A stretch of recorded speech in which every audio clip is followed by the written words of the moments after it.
Hi hello everyone. గణిత శాస్త్ర పరిచయం స్వభావం పైన ఉన్న క్వశ్చన్స్ని గమనిద్దాం.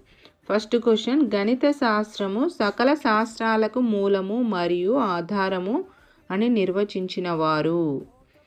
John Locke, Francis Bacon. ఇది డైరెక్ట్గా గుర్తుపెట్టుకోవచ్చు. గణిత శాస్త్రము సకల శాస్త్రాలకు మూలము మరియు ఆధారం అని నిర్వచించిన వారు ఫ్రాన్సిస్ బేకన్. గణిత స్వభావాన్ని వివరించడానికి సహజ జ్ఞానవాదం ప్రచారం చేసిన గణిత శాస్త్రజ్ఞుడు. సహజ జ్ఞానవాదము అనగానే హెన్రీ పాయింకేర్.